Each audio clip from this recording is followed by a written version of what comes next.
বিসমিল্লাহির রহমানির রহিম। আসসালামু আলাইকুম। আমরা আজকে কোনো ডিজাইন শিখব না।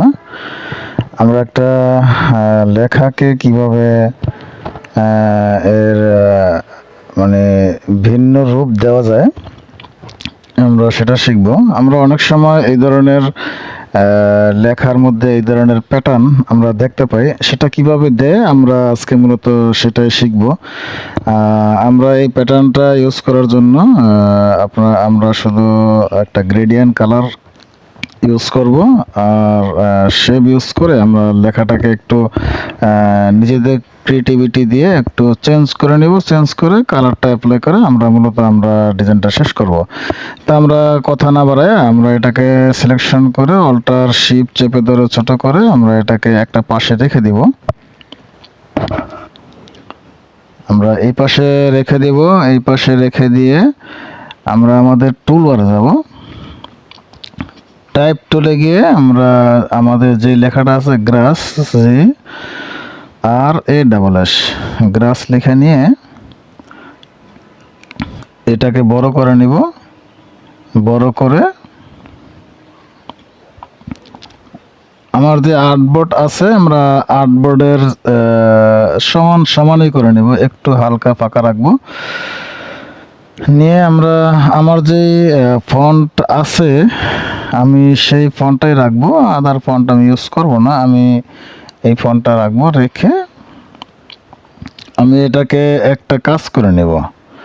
সেটা হচ্ছে আমার লেখাটা আছে একটু চিকন, আমি এটাকে মোটা করে নেব। আমি মাউসের রাইট বাটন ক্লিক করে ক্রিয়েট আউটলাইন করে আমি এখান থেকে যাব স্ট্রোকটাকে আমি বাড়াইয়া লেখাটার ধরনটা একটু মোটা করে নেব। লেখাটা চিকন আছে এই জন্য আমার এখানে একটা প্রবলেম হবে আমি বুঝতে পেরেছি, সেই জন্য আমি এটাকে আনগ্রুপ করে আমি আমার এ এবং ডাবল-এস এই দুইটাকে আমি রাইট অ্যারো দিয়ে একটু সরায় নেব এবং এস দুটাকে আমি রাইট অ্যারো দিয়ে একটু সরায় নেব। আমি সবগুলোকে ধরে গ্রুপ করলাম, Ctrl+G দিয়ে গ্রুপ করেছি। গ্রুপ করে আমি এখন যাব স্ট্রোকে গিয়ে আমি এটাকে স্ট্রোকটা একটু বাড়াইয়া আমি এটাকে মোটা করে নেব। আর একটু সরায় নিই কারণ আমার একটু মোটা করতে হবে, তো মাঝখানে যদি না থাকে তাহলে স্পেস না থাকলে ঝামেলা হবে, এই জন্য। তারপরে আমি এগুলোকে এক্সপান্ড করে নিলাম। এক্সপান্ড করে নিয়ে পাথ ফাইন্ডার টুলে গিয়ে আমি এটাকে ইউনাইট করে দিলাম। এখন দেখেন আমার সবগুলো একই সাইজের এবং সমান হয়ে মোটা হয়েছে। এরপরে আমি এখান থেকে যাব, টুলবার থেকে যাব আমার পেন টুলে যাব। পেন টুলে গিয়ে আমি ফার্স্ট অফ অল আমার ওই স্ট্রোকটাকে আমি রাখবো আর ফিলটাকে ডান করে দেবো। ডান করে দিয়ে আমি এই বরাবর একটা শেপ ড্র করে নিব। ড্র করে নিয়ে আমি এখান থেকে যাব, এই অবস্থায় রেখে আমি যাব উইথ টুলে। দেখেন এখানে উইথ টুল আছে, এই যে উইথ টুল, আমি এই উইথ টুলটা নিব। এখান থেকে নিলাম, নিয়ে আমি সিলেকশন থাকা অবস্থায় এই মাথাটাকে ধরে আমি একটু টান দিয়ে হালকা একটু বড় করে নেব, যেন আমার আরের যে মাথাটা বের হয়েছে ওই মাথাটার সাথে আমি অ্যাডজাস্ট করে নিতে পারি। আচ্ছা, আমি এটাকে একটু উপরে উঠাইয়া তারপরে আমি অ্যাডজাস্ট করে জুম করে নিতে হবে। একটু জুম করে নিলে আমার কাজটা করতে সুবিধা হবে। তার আগে আমি এটাকে এক্সপান্ড করে নিব। আমি যে অবজেক্টটা ড্র করলাম সেটাকে আমি এক্সপান্ড করে নেব। এক্সপান্ড করলাম করে এখন এখান থেকে আমি এটাকে একটু উপরে উঠাইয়া হালকা অ্যাডজাস্ট করে এখানে রাখি। এখন এখান থেকে আমি পুনরায় আবার আমার পেন টুলটা নিব। পেন টুলটা নিয়ে এখান থেকে আমি এটাকে কার্ভ করে এটার সাথে আমি অ্যাডজাস্ট করে দেব। এই জন্য আমি এখানে ক্লিক করলাম, দেন এখানে ক্লিক, এখানে ক্লিক, এখানে ক্লিক করে আমি এটাকে কার্ভ করব। যতটুকু করা যায় এতটুকু কার্ভ করে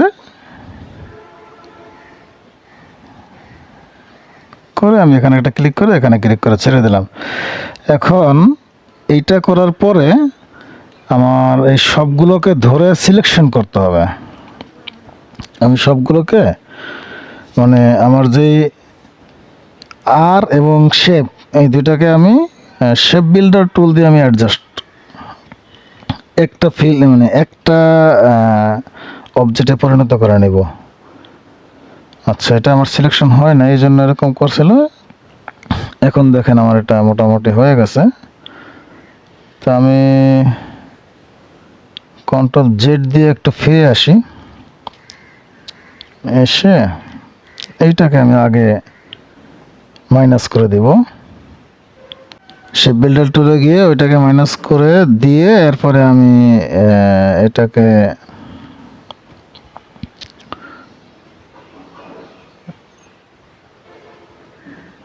এখানে স্মুথ টুল আছে, আমি সেই স্মুথ টুলটা ইউজ করে আমি একটু স্মুথ করার চেষ্টা করতেছি।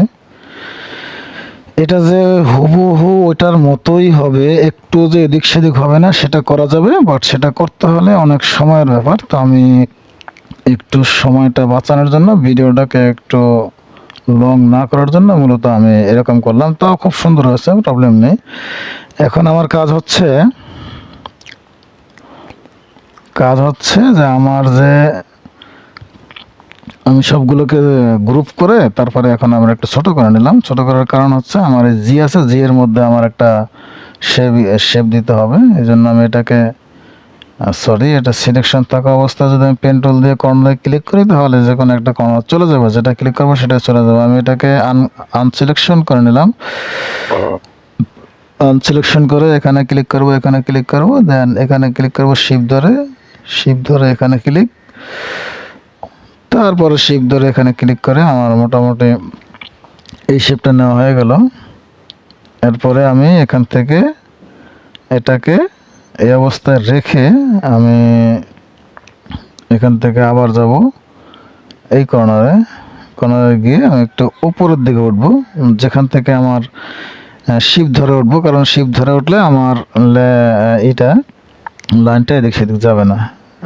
এটা এখানে দেওয়া যাবে না, প্রবলেম হবে। এটা এখানে দেওয়া যাবে না মনে হচ্ছে, তারপর দিয়ে দেখি দেওয়া যাবে কি না। আমি ফিল কালারটাকে নান করে দিই, না হবে না, কারণ হচ্ছে আমার একটু স্পেস লাগবে। এই জন্য আমি এটাকে আবার পুনরায় একটু হাইট বাড়ায় দিয়ে তারপর আমি এই পর্যন্ত নিয়ে আমি এটাকে ফিল কালারটা নান করে দিয়ে স্টক কালারটাকে আমি ব্ল্যাক রেখে আমি স্টককে আমি 35 পর্যন্ত বাড়ায় নিব।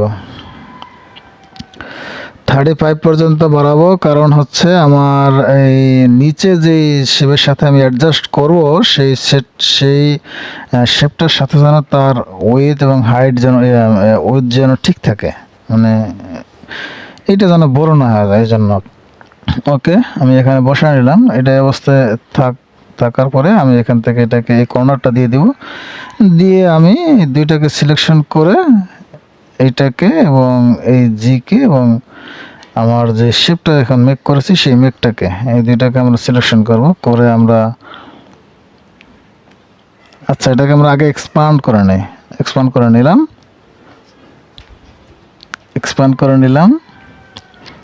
এক্সপান্ড করে এখন আমরা দুটাকে সিলেকশন করে তারপরে আমরা শেপ বিল্ডার টুলে গিয়ে আমরা এটাকে মানে একটা শেপে মানে রূপান্তরিত করব। আচ্ছা, আমার এক শেপ হয় না এখনো, কারণ আমার একটু সিলেকশনে একটু গ্যাপ ছিল, এই জন্য হয় না। এখন আমি সিলেকশন করে যে এটাকে আমি একটা শেপে মেক করে নিলাম। আমার কাজ মোটামুটি যেগুলো প্যাটার্ন আমার দেওয়ার কথা সেগুলো আমি প্রায় দিয়ে ফেলেছি। এখন এই অবস্থায় থাকা অবস্থায় আমি আপনারা আমার স্ক্রিনে তিনটা কালার দেখতে পাচ্ছেন। এই কালার তিনটা আমি মূলত হচ্ছে গ্রেডিয়েন্ট দিয়ে আমার এই লেখার মধ্যে আমি এটাকে বসাবো।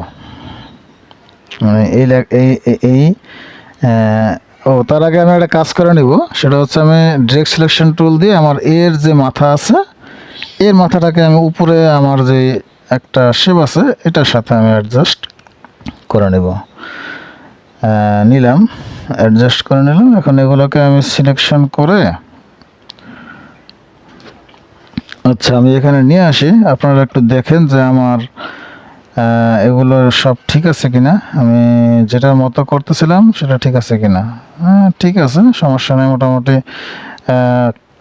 এটা যেমন ছিল আমি তেমনই করে ফেলেছি, সমস্যা নেই। এখন এটাকে আমি সিলেকশন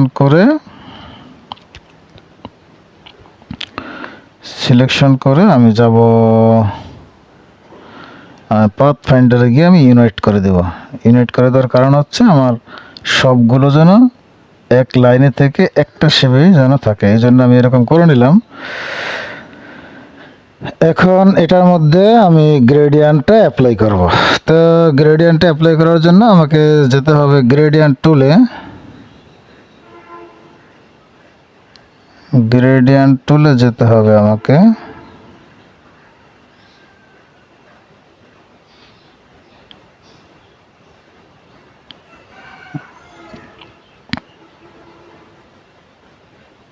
এখান থেকে দিলে ডাইরেক্ট কালারটা অ্যাপ্লাই হয়ে যাবে। তো আমার গ্রেডিয়েন্ট আমি দিতে পারবো না, এই জন্য আমি আমার গ্রেডিয়েন্টে আমি ক্লিক করব। এগুলোকে আমি ডিলিট করে দিই, কারণ আমার এগুলো এখন লাগবে না। আমি এগুলোকে আবার নতুন করে দিব। আমি পূর্বে যে কাজ করেছিলাম সেই কাজের সিম্পল হিসেবে এখানে এটা রয়ে গেছে গ্রেডিয়েন্টগুলো। আমি এই জন্য এগুলোকে ডিলিট করে দিয়ে আমি গ্রেডিয়েন্টের যে কর্নার আছে সেই কর্নারে ক্লিক করে, আচ্ছা আমার একটা প্রবলেম হয়েছে, আচ্ছা ঠিক করে নিলাম, কারণ আমার কালারগুলো চলে গিয়েছিল মূলত।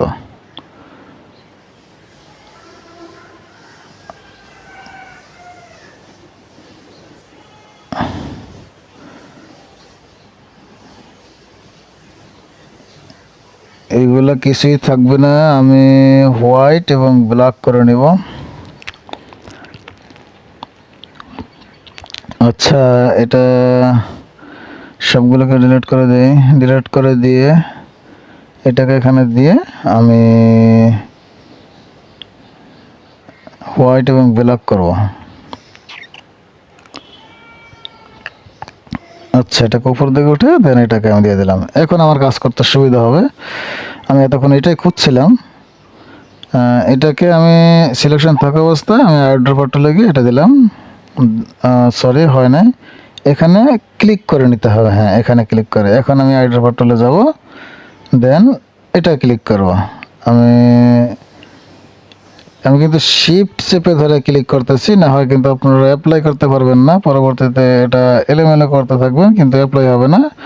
আপনাকে যদি গ্রেডিয়েন্ট অ্যাপ্লাই করতে হয় তাহলে আমি যেভাবে করেছি আপনারা শিফট ধরে ধরে অ্যাপ্লাই করবেন। এখন আমি এই তিনটা কালারকে এখানে আবার অল্টারনেটিভ করে বসায় নিব। যখন প্লাস আইকনের মতো আসবে তখন এটাকে আপনি ধরে একটা একটা করে বৃদ্ধি করে নেবেন। আচ্ছা এগুলো নিলাম। আমি সরাই লড়াই নিই, একটা সরাই লড়াই নিয়ে তারপরে আমি এখান থেকে কালারগুলোকে যেন তাদের স্পেসগুলো যেন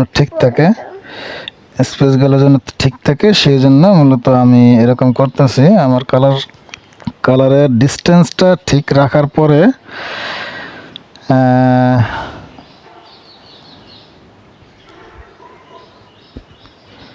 ঠিক রাখার পরে আমি এখানে গিয়ে -90 করে দিয়ে আমার কালারটা মোটামুটি এখানে অ্যাপ্লাই করা হয়ে গেছে।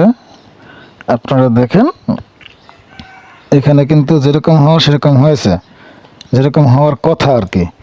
তো এখন আমি এটার পাশাপাশি আর একটা কাজ করব। আমার ডিজাইনের আমার এটার মধ্যে আমি দিব, ওই যে না স্ট্রোক দিব, স্ট্রোকটাও আমি গ্রেডিয়েন্ট দিব।